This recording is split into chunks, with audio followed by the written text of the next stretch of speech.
You're listening to Female Founders with Claire Bartlett, the podcast that tells you what it is really like to be a female founder in today's world.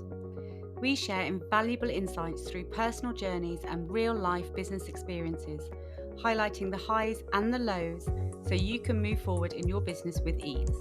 I am passionate to share with you the realities of business and give you the strategies and simple steps you need to truly succeed with your business.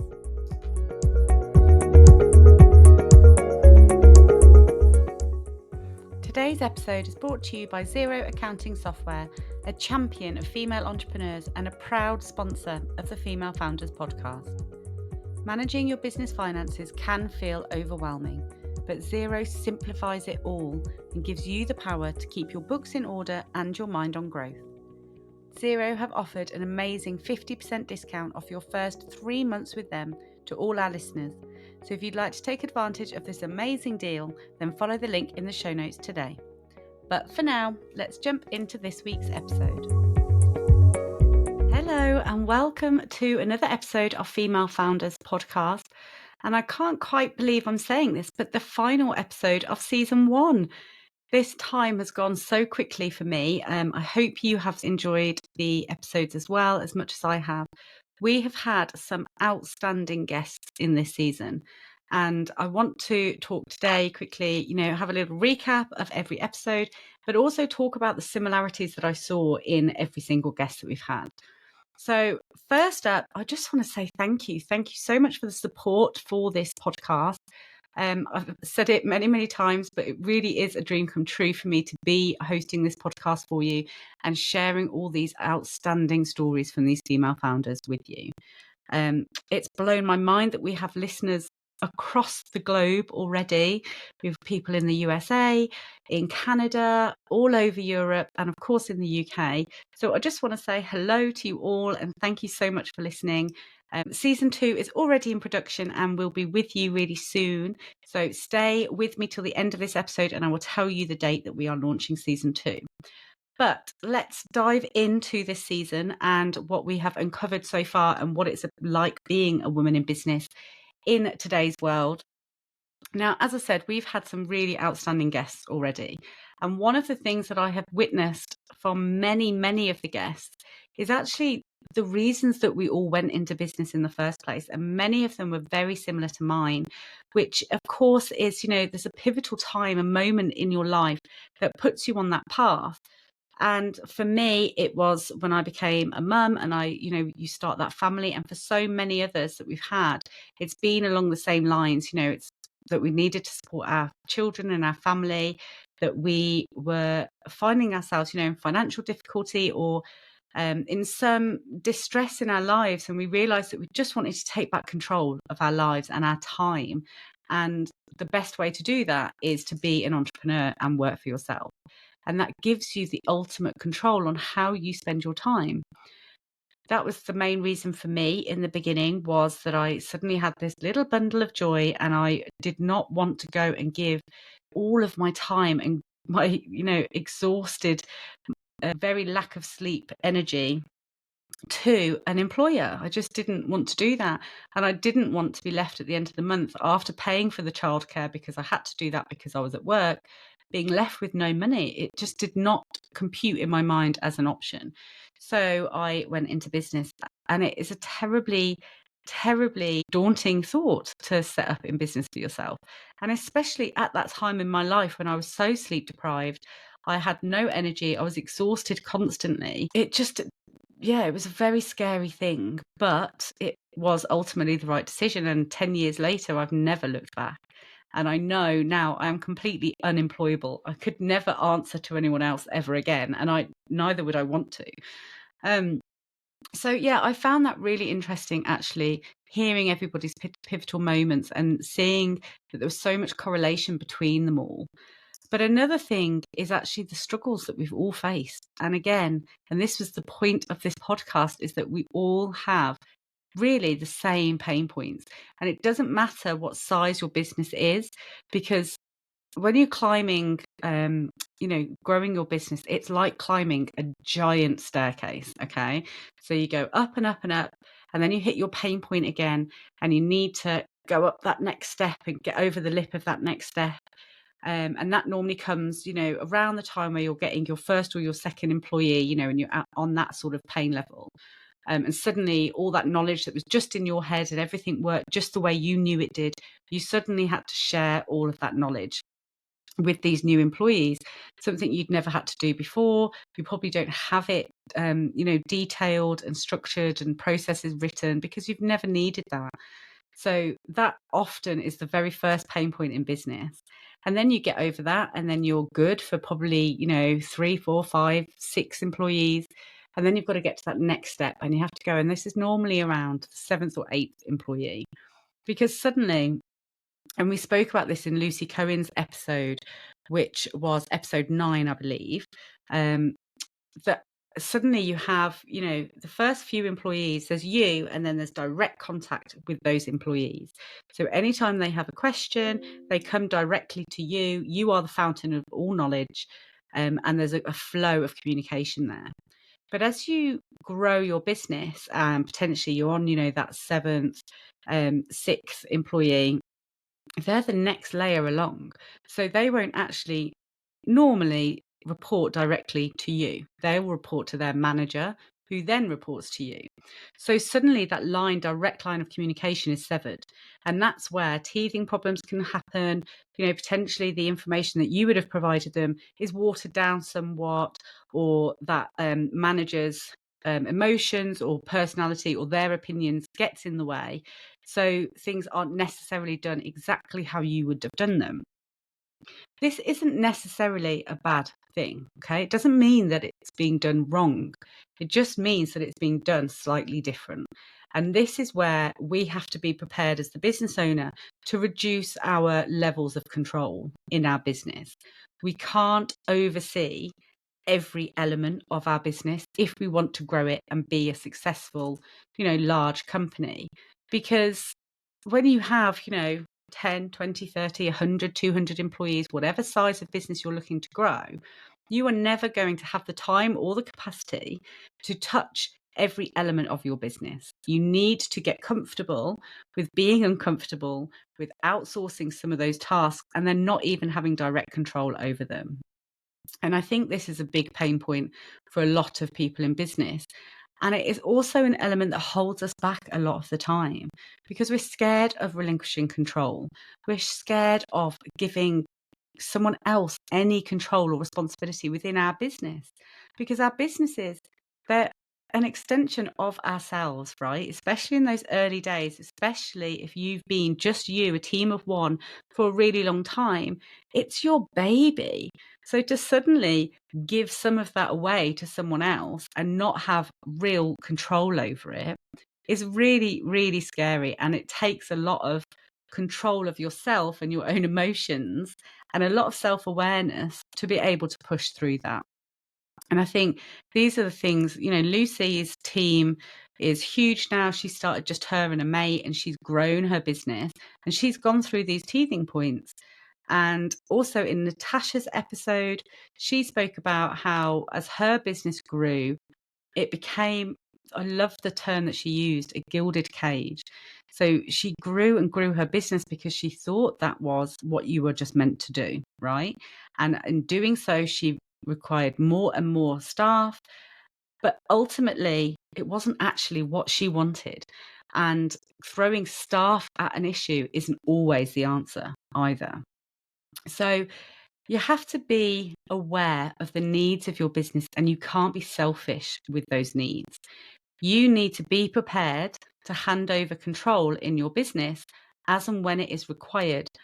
But you need to be making sure that it is the right decision. And you're not just, you're overwhelmed or your staff are overwhelmed and you think, right, well, the only answer to this is to get another member of staff in there. Because sometimes it can actually be resolved by just reviewing the processes and the way that you do things in your business.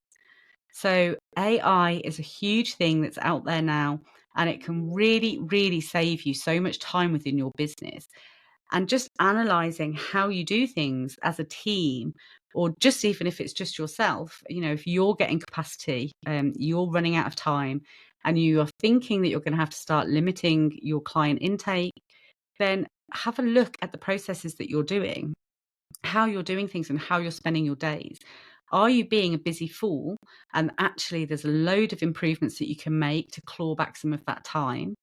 Or is it genuine that, yes, you are doing everything as efficiently as you possibly can, and the only way you can now move forward is to get that first employee? And then obviously there's ways of doing so, whether it's a self-employed person who comes to work with you, whether you employ them directly, whether you just outsource some of those tasks. So there's so many things to think about when it comes to growing your business and getting through those initial pain points in your business. But then as your business grows further, the pain points change. But ultimately, it does not matter what industry you are in. You will all have the same pain points at around about the same size in your business. And this is what I found most interesting when I've been speaking to the guests I've had this season, because they've all been completely different industries and completely different size of business. But yet we all have such similarities in our stories. And that's the whole point of this podcast, is to share with you that when you are in those pain points, when you hit those stumbling points in your business, to know that you are not alone. Everybody has been through those points. Anybody that you are looking up to and inspiring to be like, they have struggled through these pain points just like you are now. And look behind you, anyone who is just starting out or is, earlier in their business journey, they are yet to come to those pain points. So this is where the collaboration and the support can come, where we just talk openly about these points in our business and in our journeys, share our stories, because we can always help somebody who is not quite at the point that we are yet. There will always be someone who is at an earlier stage in their business that would really, really benefit from hearing that you went through it too, you survived it too, and potentially even this is the steps you took to get yourself back out of that painful situation. So that's one of the elements that I have just absolutely loved, sharing these stories with you all and having these conversations. I've also found it really interesting, some people's journeys into how they got into the industry. So there's some people like Katie Kallela, who was episode 5, and she although being an entrepreneur since the age of 18, had had many different jobs, different businesses in many different industries, completely different industries. And I found that really interesting. And I wonder whether, we all go through this process as we're growing up, I suppose, in learning where our skills best lie and where we're wanting our future time to be spent. And Katie did that while, owning businesses. Whereas most of us, I think, probably go through that journey before going into self-employment. So I thought that was amazing. And I loved the fact that she highlighted, actually, as she grew up, she was surrounded by people who worked for themselves. So therefore, at the young age of 18, it wasn't daunting to her to go into self-employment. It was a natural thing and a normal thing. And I found that really eye-opening, because I didn't have that experience. I didn't really know anybody, I don't think, that was self-employed when I was growing up. So for me, it was a very scary decision to make. And, we don't get taught about business at school, or we definitely didn't when I was at school anyway. So there was a lot of learning curves for me when I first started my business. And, I've already discussed the pain points that I've had and the failures that I've had in my business. But as I mention all the time, a failure is not a failure if you learn something from it. So I always look at them all as learning opportunities and make sure that I learn something, have something tangible that I can take away from that situation to improve myself or my business in the future. Another thing that I really enjoy talking about is the personal development side of being in business. And again, I think it was Katie mentioned that she didn't know whether it was an age thing, that actually as she's got older, she's been more inclined to work on herself and understand the benefits and the importance of self-development. I love to read. I read constantly. And in the past, probably 5 years, the majority of the books that I've read have been sort of self-development, personal development books. Whereas prior to that, they'd all been trashy romance novels or, fiction stories that just took me away and gave me a break from life, I suppose, break from reality. Whereas now I'm so content with my life. I love everything about it.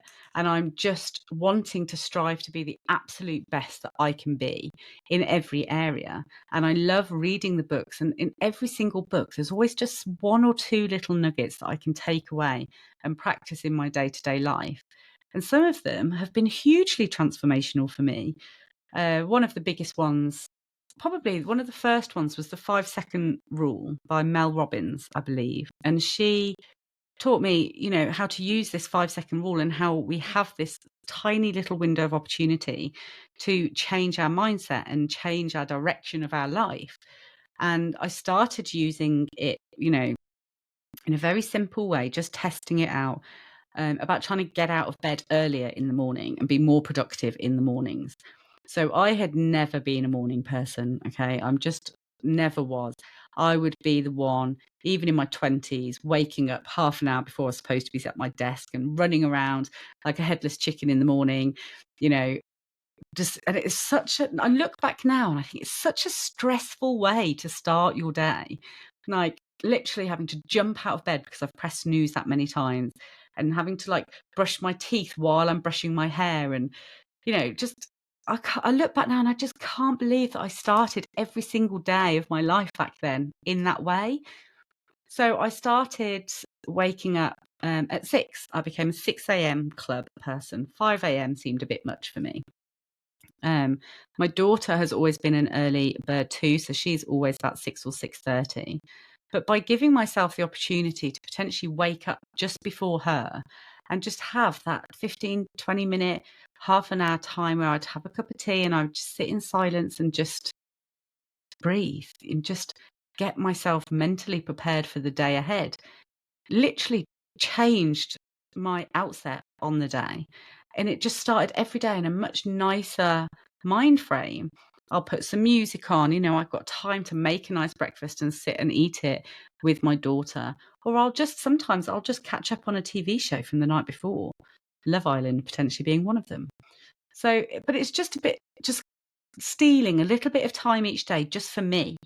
Sometimes I'll do journaling, I'll do my gratitude journal. Sometimes I will just write out my to-do list, what I have to get done that day and the non-negotiables. But it just gives me that time.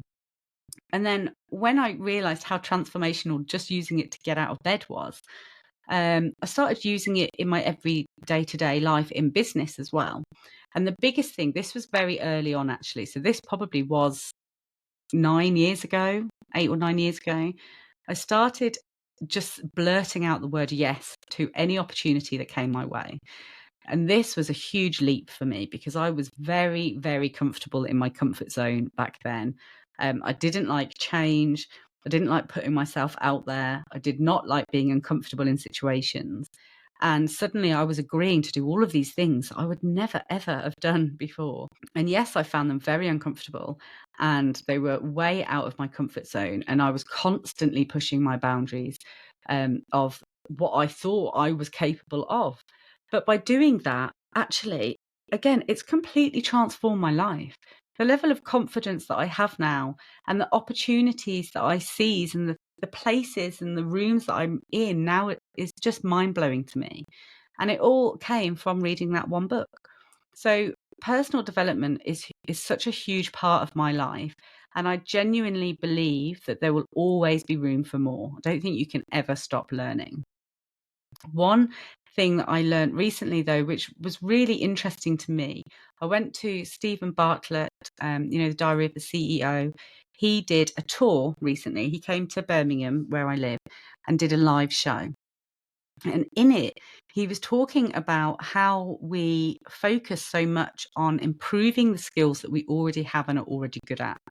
So if you are good at, working room and networking, for instance, you will continue to nurture that skill and try and improve that skill until we're absolute experts. But what we should be doing, if we've got, let's say, our top 5 skills, okay, and we're really good at those 5 things, what other skills could we nurture that will complement the 5 skills that we already have, but are different to those. And we should start to try and bring them up to the same level of those original 5. And I thought that was so interesting and such a simple thing.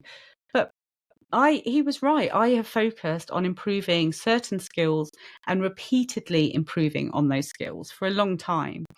But actually, I need to be nurturing complementary skills to those and bringing those up, because then I'm just a better all round person and I have more that I can bring to the table at any one point. So, yeah, as I said, personal development is never going to be over for me, that journey.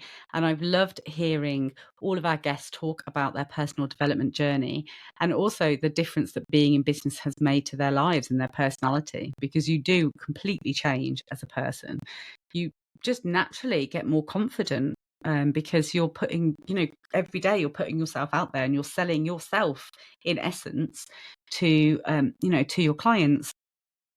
And I think that just instantly helps you really build in your confidence in yourself, that confidence you then take into your personal life. So I am 100% a different person today in front of you today than I was 10 years ago when I went into business. Like, completely. I can't even recognize myself back then now.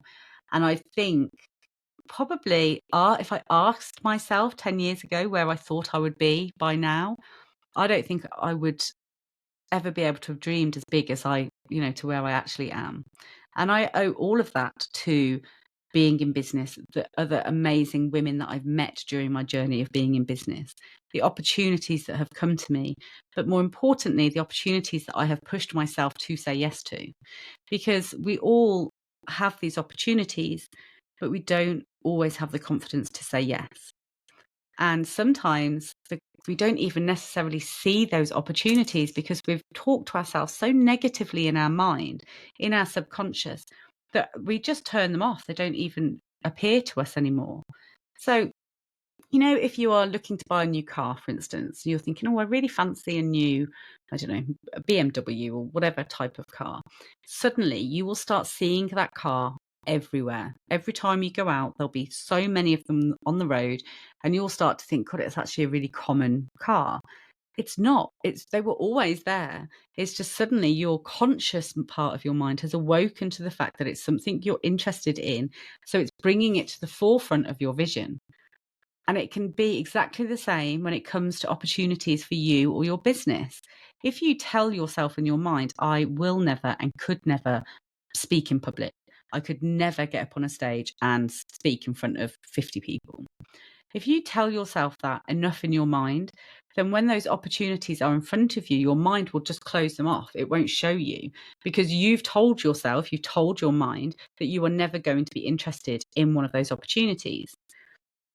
But if you try to switch on and be more present and aware of how you talk to yourself subconsciously, and then try and start tweaking it to a more positive note. And there's a really, really powerful word that you can use here, which is one of my favorites. And it's just 3 letters, and the word is yet. If you, in your mind, instead of saying, oh, I couldn't speak on stage, you just say, I couldn't speak on stage yet. And what that is doing is completely changing your mindset on the situation. And instead of it just being a flat no, never, it's not for me, you're telling your mind, okay, today I am not ready to speak on stage, but keep showing me those opportunities, because at some point I will be ready. So your mind keeps looking for those opportunities and brings them to the forefront for you to see. And one day you will have the confidence to put yourself forward and say yes to that opportunity.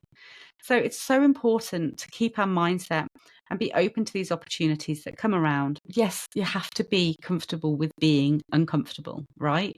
These things are never going to be easy for anybody, right, in the beginning. The first time anybody stands on stage, I don't care who they are, they will feel the nerves, right? They will get the butterflies, they will get the shakes or the sweats or whatever physical symptom that you get. We all go through that. And some of us never actually lose that. You hear, really famous A-list celebrities talk about how they vomit before they go on stage because with the nerves. Some people never ever shake that, but they push through it because they're comfortable with being uncomfortable.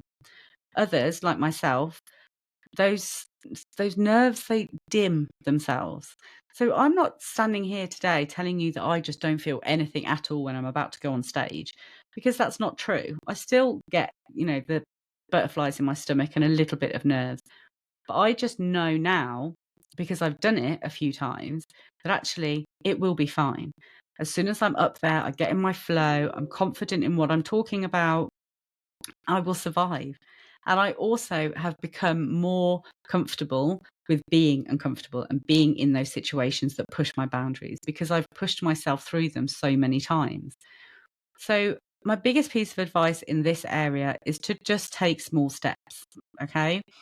If you are wanting to speak on stage in front of 100 people, start really small. Start by going to a networking event and standing up in front of the 10 people that are there and doing a 60-second pitch of your business. Or start by doing a live video on your social media, or going to a webinar and speaking on a webinar. There's loads of little steps that you could take that will take you, it's all about the strategy. There are all these little steps that will build up to you comfortably being able to speak on stage. But if your comfort levels and your comfort zone is here, I know you can't see because this is a podcast, but it's sort of point A, and speaking on stage is point B, and that's 10 miles away. Just taking one massive leap instantly, all that 10 miles, is never going to happen. Okay, it's too far. You can't do that leap in one go. You have to break it down into manageable chunks. Some people, the chunks will be bigger and they will be able to go and stand straight on stage in front of 10 people and not be that nervous. Some people, that in itself is incredibly daunting, and you'll need to start with something much smaller, and that is okay. We all have our own personal journeys that we need to go on, but we can all achieve that ultimate goal, all of us. I believe in you 100%, and it just takes you believing in you to make it. So whatever your goal is in business, wherever you are at in your business currently, start building that strategy and having a look at, okay, this is where I want to be. This is what I'm wanting to achieve. And whether that's an amount of sales or speaking on stage or something else, whatever that goal is, and then say, okay, well, if I want to achieve that, how can I get to that point? What steps can I take? And get smaller and smaller and smaller until you're like something I could do tomorrow that will get me on that journey. And I loved hearing everybody's point of view on this in all of the episodes, and how everyone else has taken those steps and gradually grown their businesses. I just find it so inspiring. I love hearing other female founders and their passion for their businesses, their passion for their clients. And yeah, ultimately, that wherever we are in our business, we are all succeeding in life and we are all absolutely smashing it. And you, the listeners, are too, because anybody who has taken that leap of faith initially to set up in business has already done the hard work, right? Now we just have to keep moving forward. Progression, not perfection. One of my favorite sayings in the world. If you just keep moving forward, even if it's by an inch every day towards that end goal, just keep moving, you will get to where you want to be. So let's talk about season 2. I cannot wait. There are loads more guests lined up already. Some of them have already been recorded, and there's some real blinders in there, so it's going to be amazing. There is also going to be more direct one-to-one sessions with me, where I'm just talking about specific areas in business and giving some advice and guidance on specific parts of business. So we're still going to have the amazing stories of successful female founders like we've had in this episode, in this season, but then we will also have some more detailed, tangible business support that you can go away and implement into your business straight away. So the next season launches in, drum roll please, on the 31st of July. So it's still this month. You don't even have to wait that long. So there's only a couple of week breather just between for me to have a rest from promoting these each week. And then we're going in strong with season 2. And that season is a bit of a longer one, and that will run all the way through until Christmas. So I just want to take this opportunity again to thank Xero, our sponsors, so much for making this podcast a reality, making it possible for me to bring this to you, and just supporting me throughout this entire journey. So thank you so much to Xero. Don't forget that they're still offering that incredible offer, which I mentioned in the intro, and all of the details of that will be in the show notes. I will also link some of the podcast episodes that I've discussed in tonight's episode in the show notes for you as well, so you can go directly there. But yeah, I think that is it for the very final episode of season 1 of the Female Founders podcast. Thank you again so much to all of you listeners. I just honestly send you so much love and appreciation. And I love to hear where you guys are in your businesses. So please feel free to drop me a message. If you have enjoyed the season, please make sure that you click to subscribe and follow the channel so you'll be notified as soon as season 2 is launched. But for now, that's me over and out. Have a wonderful summer, and I will see you in a few weeks. Take care.